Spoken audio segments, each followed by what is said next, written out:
reaction sa Christmas Station ID ng GMA7. Titingnan po natin mga makabalbas kung gaano po siya kaganda, kung siya ba'y papatok sa mga kabataan, kung siya ba'y papatok sa mga bata, kung siya ba'y papatok sa masang Pilipino. So, tara mga makabalbas, samahan niyo ako manood. Ops, makabalbas, bago tayo magsimula, huwag niyo pong kalimutan mag-like and share and mag-subscribe. At huwag niyo rin kalimutan pindutin ang notification bell para updated kayo sa aking video. So, kayo nga makabalbas, tara na, panoorin na natin.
So yan mga kabalbas, nakita po natin yung GMA Christmas Station ID nila.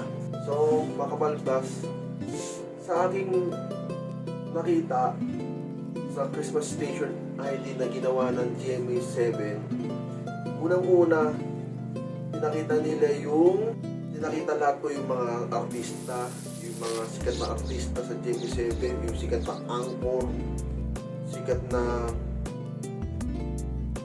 singer, yung rising star nila na singer, tapos yung mga champion sa palabas nila na The Clash Season 1, Season 2, pinakita lahat.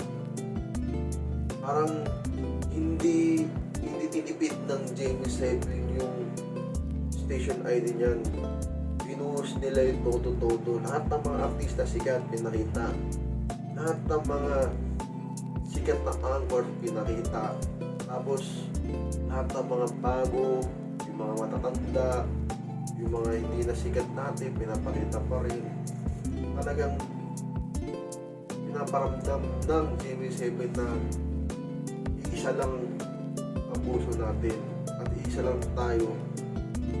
Kahit may nangyaring trahedya sa Pilipinas o trahedya sa mundo, kailangan natin magtulungan. Kailangan natin magkapit bisig.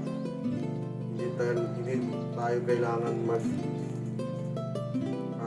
sisihan or yung magdamutan. Yun yung nakikita kong sayo ng GMA 7. So mga makabalbas, dito na po magtatapos ang aking vlog. Kita-kits tayo sa susunod na vlog. Bye-bye!